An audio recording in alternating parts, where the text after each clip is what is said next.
समझ लीजिए 41 क्वेश्चन है। In which year was the banking regulation act passed.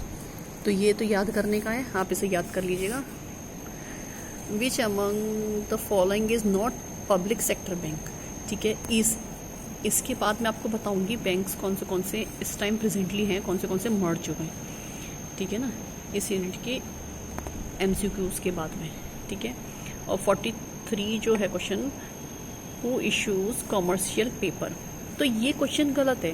अब इसको समझिएगा, कॉमर्शियल पेपर्स को इशू कौन कौन कर सकता है? कंपनीज कर सकती हैं, NBFCs कर सकती हैं, कोऑपरेटिव सोसाइटीज़ कर सकते हैं, बैंक्स कर सकते हैं, गवर्नमेंट एंटिटीज़ कर सकती हैं, और all residents can invest in CP। तो इन्वेस्ट कौन कर सकता है? सारे इंडियन रेसिडेंट्स कर सकते हैं, कुछ कंडीशंस में नॉन रेसिडेंट भी कर सकते हैं। तो ये क्वेश्चन गलत है। Which one of the following setup core banking infrastructure for rural bank. Rural banks के लिए इंफ्रास्ट्रक्चर कौन करेगा? भाई रूरल से जिसका नाता होगा वही तो करेगा। तो यही है इन ऑप्शंस में जो रूरल का जिनका नाता है वो है नाबार्ड। इसकी फुल फॉर्म तो मालूम ही होगी, नहीं मालूम है तो याद करके लिख के बताइएगा, कमेंट सेक्शन में मुझे बताइएगा। 45 देखिए, who regulates the mutual funds in India. Mutual fund को भी सेबी ही रेगुलेट करती है, stock exchange board of India. ठीक है, 46 में क्या है? Who set up base rate for banks. तो ये सारे इंटरेस्ट रेट, बेस रेट, वो सारी चीज़ें कौन सेट करता है? RBI। नेक्स्ट देखिए, what will be the impact if reserve Bank of India reduce the bank rate by 1%। इसको बात को समझिएगा। बैंक रेट क्या होती है पहले ये समझिए। बैंक रेट क्या होती है कि RBI किसको पैसा देता है? कॉमर्शियल बैंक को। तो कॉमर्शियल बैंक को RBI पैसा देता है। इन्होंने क्या किया? रिड्यूस कर दी बैंक रेट, मतलब बैंक रेट कम कर दी। तो RBI कॉमर्शियल बैंक के पास क्या हो जाएगा? पैसा भी ज़्यादा हो जाएगा। इस टाइम पे पैसा ज़्यादा हो जाएगा तो क्या हो जाएगा? लिक्विडिटी ज़्यादा होगी कि कम होगी? लिक्विडिटी मोर हो जाएगी। भाई कॉमर्शियल बैंक के पास पैसा ज़्यादा हो जाएगा तो कॉमर्शियल बैंक भी बाहर पब्लिक को ज़्यादा पैसा दे सकते हैं, तो मार्केट में लिक्विडिटी ज़्यादा हो जाएगी। नेक्स्ट देखिएगा, what is the full form of IRR। इसका क्वेश्चन का भी आपके सब्जेक्ट से कोई रिलेशन नहीं है, ये फाइनेंशियल मैनेजमेंट का क्वेश्चन है। इसको फिर भी आप देख लीजिएगा। इंटरनल रेट ऑफ रिटर्न इसका फुल फॉर्म होता है।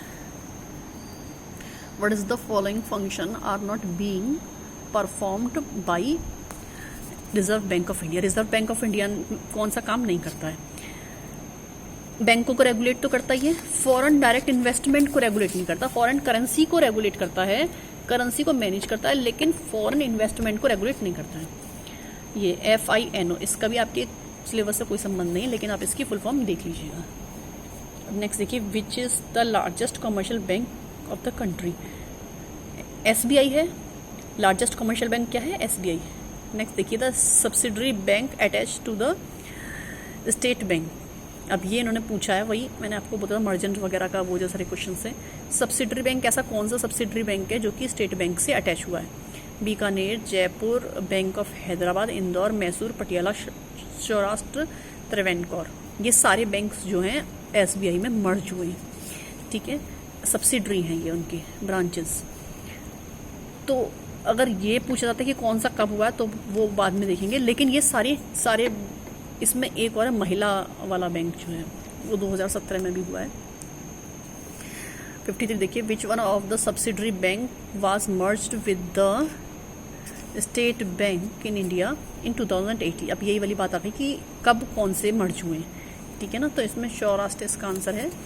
अब मैं आपको ये बता दूंगी मर्जर वगैरह का। 54 का देखिए, when did the nationalisation of major banks happen. Nationalisation 69 में हुआ था, ये तो मैंने आपको बताया था। नेशनलाइज्ड बैंक कौन से होते हैं, ठीक है ना, और कितने हैं प्रेजेंटली, ये भी आपको मालूम होना चाहिए। डिपॉजिट्स, ये कमेंट सेक्शन में मुझे बताइएगा कितने नेशनलाइज्ड बैंक हैं। Deposits mobilised by the banks are utilised for. Deposits जो है वो banks, deposits mobilised by bank are utilised for. भाई जो बैंक में जमा पैसे को किस किस के लिए यूज़ किया जाता है? लोन एंड एडवांस, लोन देने के लिए लोगों को, invest in government and other approved security में उसको इन्वेस्ट किया जाता है। कॉमर्शियल पेपर, शेयर, डिवेंचर्स वगैरह में भी उसको पैसे को लगाया जाता है। ठीक है, तो इसमें सारे ऑप्शंस करेक्ट माने जाएंगे। अब ये देखिए, अब इसकी नेशनल हाउसिंग बैंक की एस्टेब्लिशिंग ईयर पूछिए, तो ये आप याद कर लीजिएगा। 57 का क्या है? The duration of fund raising from the commercial banks to the extent of RIDF को समझ लीजिए क्या है, rural infrastructure development bank. Rural infrastructure development को फंड रेज करने की ड्यूरेशन कितनी होती है, ईयरली होती है, 1 ईयर की। 58 में समझिए, which bank had the highest concentration of operations overseas of 2010। अब 2010 का अभी किस में पूछने का क्या मतलब है, वही चीज़ है ना।